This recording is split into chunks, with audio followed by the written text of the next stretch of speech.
Justice Scalia as the quote-unquote Jewish justice, somehow had an allegiance in some ways with the Jewish tradition. Yeah, well, evidently he did, right? We just got a quote. You know, he felt he's filling a void in some form or another. Catholics and Jews are pretty close. But if you think about, you know, you, I think, just highlighted, Eugene, some of the jurisprudence. So when you think about leaving accommodations, the exemptions from laws to the legislative process, Jews is almost a paradigmatic American religious minority. This is the type of thing that kind of chafes at the role of Jews in American society. You know, minorities are the ones who, well, they're minorities. They often don't have the votes to make sure that they can convince a legislature. They're the ones who should get the exemption. It's the majority religions that have a better shot because they're majorities. And even on the Establishment Clause side, the idea that, you know, Justice Scalia so often focused on the impermissibility of coercing religious conduct. But when there was endorsement or religious symbols, things that, again, might chafe at a religious minority that doesn't buy in necessarily to the majoritarian traditions of the United States. Here again, one sees kind of Justice Scalia, the quote-unquote Jewish justice, at odds with you know, the paradigmatic religious minority, the Jews in the United States. And it's not just in terms of doctrine that there's a little bit of an ill fit. You know, you think a little bit about the notions of originalism, that really what we should be doing is looking back to the original text to figure out what our constitutional obligations are. And you know, theologically, the Jewish tradition is kind of the opposite. You know, the Talmud at one point describes how God has an interpretation of Jewish obligations, and the rabbis say to him, "You're wrong," and God responds with, you know, "My sons have conquered me." You know, humans can play a far more active role in the generating of religious obligations, really just the precise opposite of the originalism that Justice Scalia advocated. And so kind of in the recent weeks, as I've seen people think of, you know, just, you know, Nat Lewin wrote his piece and others, there's something there. He sure hired a lot of Orthodox Jewish clerks, one of the few justices to do so. If you're counting yarmulkes, Justice Scalia wins. And who doesn't? But when it comes to both kind of doctrine and theology, Justice Scalia seems almost as opposed to the Jewish community as opposed to with it. Oh, I don't think that's right, but I want to. Well, let me say something in favor of Justice Scalia's jurisprudence. As Eugene points out, the regime that Justice Scalia and the Supreme Court overturned in Smith, which would have been 1989. Do I have the? Huh? I think it's 1990. Was not that old. I mean, the way Erwin talked about it, it sounded like this was goes back to the dawn of the Republic, but it really goes back to a case in 1963 or 63. Verner versus Lipford. And here's what happened in Verner versus Lipford. This was a Seventh-day Adventist, or one of those religions, and could not work on the Sabbath, which I think was Saturday for that. Mm-hmm. And what the state said is, you get unemployment compensation if you can't get a job. And they sent him or her out, Adele Sherbert. Adele Sherbert, these professors are great. I remember this from law school because I hate that case. I thought it was such a crock when I was in law school, but the cast of characters eludes me, except he just came back to me. Sent out for a perfectly good job that was offered, and she said, I can't work because I have to work on the Sabbath. So the state, reasonably in my view, said, look, you've got a job. If you choose not to take it because you don't want to work on the Sabbath for whatever reason, that's your private reason. You don't get unemployment compensation because nobody else gets unemployment compensation. What the Supreme Court said is, no, we'll make an exception for you. If your reason is you want to stay home with the kids, no unemployment compensation. If you've got a sick mother, no unemployment compensation. If you want to stay home on Sabbath to go play baseball or bowling or anything else, no unemployment compensation. If you do it because for a religious reason, bam, you get unemployment compensation. My view was, what? Why should the state be forced to subsidize that particular religion? People have lots of private reasons for why they do things. And if that's your reason, well, you pay the price, just like you pay the price for anything other personal choice. Well, the Supreme Court did not agree with me, or actually they disagreed with me when I was still in Romania. So, so I read this opinion and I said, boy, this is really wrong. I hope someday we get a justice brave enough to overrule it. And that day came in 1990 when Justice Scalia said, look, you can practice your religion all you want. You can have, make whatever choices in your life you want, but the state is not going to subsidize you. You are not going to be treated better than other people for doing or not doing something on religious grounds, which seemed to me eminently sensible, which is no doubt why Congress overruled it by statute. Now, what I found surprising about it at the time, and I still find somewhat surprising, is Justice Scalia was a devout Catholic. And I would have thought somebody who was a devout religious person would think that giving accommodations to people who are religious, like sacramental wine, like allowing Christians not to work on Sundays or Jews not to work on Saturday, would be something that he would find personally as a policy matter to be desirable. I've never had this conversation with Justice Scalia, and I guess now I never will, but my guess is that he thought this would be a good idea. And yet he came out writing the opinion in Smith saying, you are not entitled to it as a constitutional matter. So at that point, I thought, you know, this is a matter of principle. That my guess is that if he had his choices in the legislature, he would have voted for providing that exemption, maybe even for the peyote smoking Indians, just to protect himself and his church and Jews and other religious people. So this has caused, as we will see from the rest of the discussion, Smith has caused immense complications in the law because Congress then came back and overruled it. So we now have a body of where half of our religious law is not constitutional at all. It's statutory. All of our establishment of jurisprudence, except the stuff that applies to the federal government, is now statutory, masquerading as constitutional. We talk about it as constitutional, but those of us in the know it's not constitutional. Well, there seems to be this tension between a government that has to accommodate everyone's religion, no matter how different they are, but cannot promote a particular religion over others.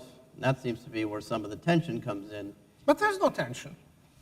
No tension? There's no tension constitutionally. You just say, look, you can practice your religion all you want, and we're not going to give you any favors. We're not going to treat you any better for having a religion than we do anybody else.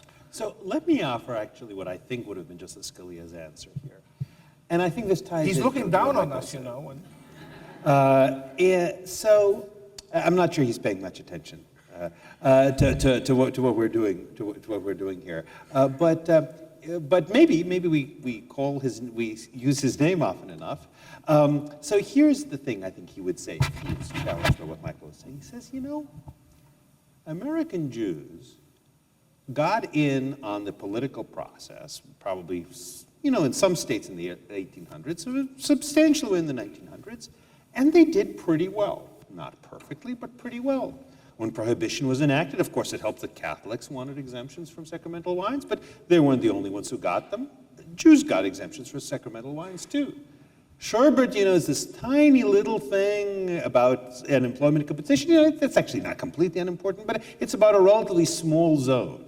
Not whether you can get fired from your job, but whether you can collect unemployment compensation for some number of weeks after you lose your job. In 1964, Congress enacts a law that protects a lot of religious minorities, but the most prominent non-Christian minority then was Jews, that protects them from employment discrimination, that provides them much more significant protection.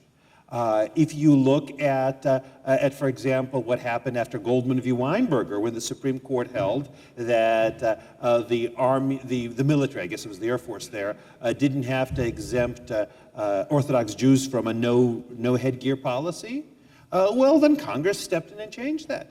In fact, he said some of the time, what happens is that various minority groups, especially Jews, get special exemptions through the political process, and then my colleague come in and strike them down. This is what happened, Board of Education of Kiryas Joel in, I guess Kiryat Yoel, I suppose, would be probably, my guess is that's the right pronunciation, in 1994, where the state set things up so there could be a particular school district in an area that was very heavily Hasidic, I think it was the Satmar Hasidim, that would allow essentially, the Hasidim did not send their kids to public schools generally, but if the kids had some kind of disabilities, they would take advantage of the benefits provided through public schools. It was a little political arrangement, it wasn't perfect, no political arrangements ever are, but it was something that was sensible. It was a reach through the political process as a means of accommodating a small religious minority, a minority even within Judaism. And then the Supreme Court comes in under the Establishment Clause, strikes this down. Or in the County of Allegheny, one of the religious symbols cases, there was a display with a Christmas tree, but also with a menorah. That was sort of a little acknowledgement to Jews who live in the community. The Supreme Court steps in that case, it actually upholds that particular display, but casts all of these things into doubt. I think his view is that, in fact, the political process has proven itself able to protect religious minorities, not perfectly, but it's not like the judicial process. It's not like the Sherbert v. Werner Free Exercise Clause regime provided perfect protection for religious minorities either. So I think he would say that the history of American Jews in the American political process has shown that that's actually a very sensible way, that the American traditional way of accommodating religious minorities has on balance been pretty sensible. And Justice Scalia was wrong. I think the one thing you can take from the discussion so far is that Justice Scalia's view was that both provisions of the First Amendment dealing with religion should largely be left to the political process, the phrase that Eugene just used. I think one of his famous opinions with regard to the Establishment Clause was a dissent in a case called Lee versus Weissman in 1992. It held a middle school in Rhode Island, and every year they would invite a clergy member to deliver a prayer at the middle school graduation. And the Weissman family had previously had a child go to that middle school, and they went to the principal and said, "We think it violates the Constitution for you to have a clergy member deliver a prayer at a public school graduation." The principal said, "I hear you. We'll invite your rabbi this year to do it." And they said, "No, you don't hear us at all. It's not that we want our rabbi rather than a priest or a minister. We think it violates the Constitution to have a clergy member delivering a prayer at a public school graduation." The Supreme Court 5-4 ruled in favor of the Weissman family and said it violated the Establishment Clause. Justice Scalia wrote a vehement, angry dissent. And he said, "We hear so much about the minority that doesn't want prayer. What about the majority that wants prayer? We should protect them." He wants to leave the Establishment Clause to the political process. Same thing with free exercise, as we were talking about. In Employment Division v. Smith, he says that if there's to be an accommodation for a religion, it should be through the political process. But we should never leave the protection of a minority to the choices of the majority. The whole point of the Constitution is to take fundamental rights, basic values, out of the political process. And so that's why I believe in a much more robust Establishment Clause and a much more robust Free Exercise Clause. And I believe a great deal to do with the success of Jews in this country over a long period of time is how the Establishment Clause assures that it will be a secular government, something that Justice Scalia wouldn't have enforced. So let me suggest something. I've thought a bit about this, and I should just put my cards on the table. I'm part of the problem, at least part of the problem from the perspective of many Jews. I was born ethnically Jewish. My family was never religious. I never practiced. I married a non-Jewish woman. I'm not raising my kids Jewish. And one of the reasons that I think this is so is, being Jewish in America has never been a big thing to me. I've felt much more American than Jewish. And I actually think that's good for America in many ways. It's good for me. But I will tell you, my sense is many people in this audience, and you don't have to personally berate me about this if you don't want to, although if you do, you could, think that this is actually the real danger facing American Jews is not anti-Semitism, it's assimilation. That it is the disappearance of Jews within this broader sea of not even so much Christians, as increasingly it's irreligious people, or maybe Buddhists or whatever else, but broader sea of people who don't identify themselves as Jewish, and increasingly Jews are the same way. The interesting thing about Jews in America, until maybe a generation or two ago, is that Jews both have managed to succeed, in part because there has been a lot less overt anti-Semitism in America than there was in many other places, but also managed to develop their own identity.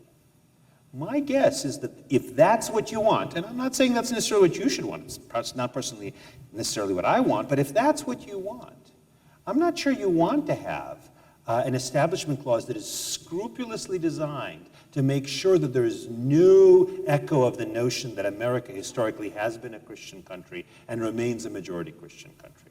I think what you want is you want occasional reminders in American civil life, occasional reminders to American Jews, that in fact America mostly not consist of Jews, mostly consists of people with very different religious views from theirs, and you don't want that reminder to be too intense to the point of pogroms by all means. I certainly would acknowledge that, but occasional reminders of that are actually good for maintaining Jewish identity. Again, that being that this is a majority Christian country. So people say, well, what do Jewish kids think, let's say, if they go to school and there is this Christian dedication or advocation by a Christian minister? Because most of the time it will be in many places Christian minister. Don't they feel like they're a little bit outsiders? Yes, they do feel like they're a little bit outsiders. My sense is the survival of Jews as a separate identity in America has a lot to do with the sense of a reminder that you are a little bit strangers in a strange land. Not completely, but a little bit in some measure. So to that extent, my sense is the majority in Levi-Weissman. I think it was actually good for secularists, good for secular people like me in some respects. I'm not sure it was good for Jewish religious identity. And I'm pretty sure it isn't necessary. It is by no means necessary to the preservation of religious pluralism and religious toleration in America. I want to jump in maybe on that last point for a second, because the, so to speak, tinkering that we can do with the religion clauses in order to generate the right kinds of communities maybe, or the wrong kind of communities, religious communities in the United States. You know, when I started, I said something about Jews being the paradigmatic religious minority. We're, of course, not the only one. There's a recent Pew report that says we're the most popular religious minority. So they ranked everybody on a scale of 0 to 100, like how much do you like these people? So we win. Well, that's because we're funnier. Yay. And the losers were Muslims. So I actually don't think that's funny. I'm sorry. I hope you don't mind. It is kind of. Well, here's what's not funny about it. It's funny because it's kind of obvious, right? Well, I think some people, I feel bad about saying this, but some people were surprised that they beat Mormons. That's Oh, interesting. No, that's funny. I'm sorry. No, let's go on. None of that's funny. And the reason it's not funny, in my view, is if you look at, there's a recent study done of religious liberty claims in federal courts. And you can actually statistically try to figure out, like, who's going to win. And a lot of the times what generates outcomes in court about the way in which we apply the religion clauses, Religious Freedom Restoration Act, a lot of it comes down to judicial familiarity with, not Judge Kaczynski, but everybody else. What it comes down to is, what kind, because you're better than this. What it comes down to is the religious affiliation of the person complaining. Muslims are 50% less likely than any other religious minority to succeed in federal court on a religious liberty claim. Now, what does that mean? What it means is, you start looking at the doctrine. Think about kind of how we got to Smith, and you start thinking about who the parties were in front of the court. You have cases like Bowen and Ling and Smith. They're all small Native American churches that maybe people don't know a ton about. And what makes the Jewish community in the United States so unique is, we do get the best score. We can in some way navigate what you're describing here as, a little bit of pressure is okay because we have enough infrastructure built up in order to withstand some of that pressure. But not everybody does. Not everybody is successful in court when they face the same kinds of pressures or symbols in the public square that presses the same kind of things on those communities. And the question then is, when you're thinking about kind of the jurisprudence and the law and the legislature, if you do find yourself in this unique position where you're the most favored religious minority, what kind of obligations does that generate as a community? And one thing I would suggest is it means we have an obligation not to just say we can withstand the pressure and to hell with everyone else, but to say, you know, we need to be thinking more broadly about what it means for us as a civil society and the relationship between the state and its majoritarian practices and different kinds of religious minorities. I'm going to say something from the Bible. Is that okay? Can I do that? You already Is there a quoted the separation? Talmud once. No, you know. I have some former students in the back. They're playing bingo, and Talmud was on. And you know, in Deuteronomy, the Bible says that one of the reasons God loves the Jewish people is because they are the ma'at mikol ha'amim, the minority of all the nations. It's like, it's not that this was generated by some sort of, on this narrative, an accident that we're this minority that gets tested again and again. But that when we find ourselves in this position, it generates obligations, and I'm just not sure I'm comfortable with kind of, you know, it's good for the Jews, full stop. You hear what I'm saying? I know that's not what you're on board with, but it's what we need to be thinking about is what we want, and kind of scaling this question out about religious minorities in the state, what we want that relationship to look like, and how we can make sure that relationship works across the board. So I'm certainly all in favor of that, and I should say I don't approve of a lot of the hostility that I see towards Muslims. I think that there are aspects of Islam, in particular schools of Islam, that I just dislike, as there are with regard to, I think, many religions. But I certainly think that a lot of the hostility to Muslims is quite unjustified. I'm pretty sure it has nothing to do with whether there's a creche in the county courthouse. Whatever the problems are with religious intolerance, I'm not sure the Establishment Clause jurisprudence is helping. I will tell you, as to my religious group, which is the